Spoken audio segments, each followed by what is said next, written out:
নাটকের মাধ্যমে পালিত হলো সেভ ড্রাইভ সেভ লাইফ কর্মসূচি। পূর্ব বর্ধমান জেলা পুলিশের উদ্যোগে ও গোলাপবাগ সাব ট্রাফিক গার্ডের সহযোগিতায় পথ এবং নিরাপত্তা নিয়ে নাটক সহ বিভিন্ন পরশুর মাধ্যমে অনুষ্ঠিত হলো সেভ ড্রাইভ সেভ লাইফ।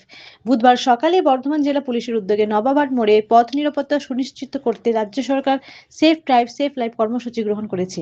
এই অভিযান পথ নিরাপত্তাকে এবং দুর্ঘটনাকে প্রগতিকে কমিয়ে দিতে পেরেছে। আজ এই সেভ ড্রাইভ সেভ লাইফ নাটকের মাধ্যমে এই কর্মসূচি করলেন গোলাপবাগ সাব ট্রাফিক গার্ডের পক্ষ থেকে।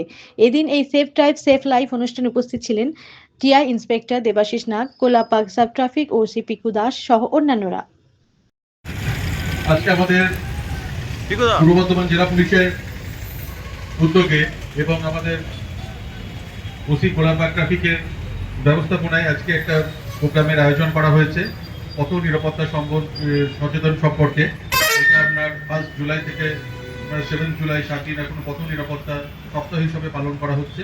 বিভিন্ন জায়গায় এরকম প্রোগ্রাম হচ্ছে। আমাদের এখানেও গোলাপবাগ এসটিজি একটা ব্যস্ত জায়গা, নবাবাদ মোড় তারই অন্যতম একটা প্রধান কেন্দ্রবিন্দু, যেখানে প্রতিদিন প্রচুর হাজার হাজার মানুষ যাওয়া আসা করেন এবং ট্রাফিক খুবই ভিড় থাকে। তো এই ব্যবস্থাকে যেন বিভিন্ন রকম যে এসটিজি যে ব্যবস্থাপনা চলছে সেই ব্যবস্থাপনায় যে বিভিন্ন রকম যানজট বা অন্য প্রতিদিনের নানা রকম সমস্যার সম্মুখীন আপনারা হচ্ছেন, আমরা হচ্ছি, তো এইগুলো যেন না হয়। সমস্যা বলতে একটাই, যেন কোনো রকম দুর্ঘটনা বা যানজটে না পড়ি। এই জন্য কিছু কিছু সাবধানতা অবলম্বন করতে হয়। এই সাবধানতা অবলম্বন করার জন্যই একটা আজকে ছোট্ট পথনাটিকা উনি আয়োজন করেছেন। সেটা আপনাদের সামনে অনুষ্ঠিত হবে। মূকাভিনয়ের মাধ্যমে একটা ছোট্ট অভিনয়ের মাধ্যমে উনি তুলে ধরবেন যে কীভাবে সেফটি সচেতনভাবে চলতে হয় যাতে দুর্ঘটনা এড়িয়ে চলা যায়। আর আমাদের যারা সাধারণ মানুষ আমরা আছি, প্রত্যেকে কিছু কিছু জিনিস মেনে চলবো। যেমন হচ্ছে মোটরসাইকেল যখন চালাবো তখন যেন সিট বেল্ট, এই হেলমেটটা পরে চলি, বা এই কার চালানোর সময় সিট বেল্ট ব্যবহার করা। আর বিশেষ করে যারা টোটো চালান, সাধারণত এখন তো সব জায়গাতেই টাউন এরিয়া বিশেষত টোটোর ব্যবহার খুবই বেশি হচ্ছে, সাধারণ মানুষ ব্যবহার করছেন। আপনাদেরকে অনুরোধ, আপনারা যখন সিগন্যালে যখন দাঁড়িয়ে ঘুরবেন বা যখন মেন রোড থেকে অন্য কাট আউটে ঢুকে অন্য ফ্ল্যাঙ্কে যাবেন, তখন একটু পেছনটার গাড়ি বা সামনের গাড়ি কি আসছে সেটা দেখে যাবেন। এইগুলোর জন্য হয়তো সিগন্যাল পোস্টে খুব একটা অ্যাক্সিডেন্ট হয় না।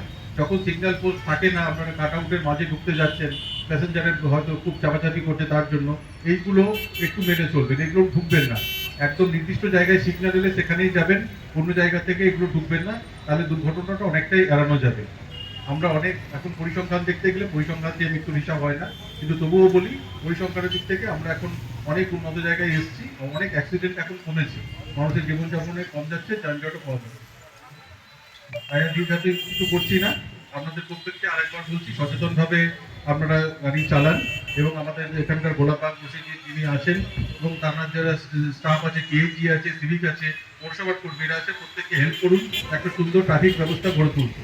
একটা সুন্দর ট্রাফিক ব্যবস্থা যদি গড়ে ওঠে, ডিসিপ্লিন থাকে, সেটাই আমাদের এই বর্ধমান শহরে একটা সম্মান। এখানে বাইরে থেকে প্রচুর লোকজন আসেন, অনেক সিনিয়র অফিসিয়ালরা আসেন। ট্রাফিক যদি একটা ঠিকঠাক থাকে, রুটিন সুন্দর থাকে, তাহলে একটা আমাদের জেলার প্রতিও একটা সুন্দর তাদের ধারণা তৈরি হয়।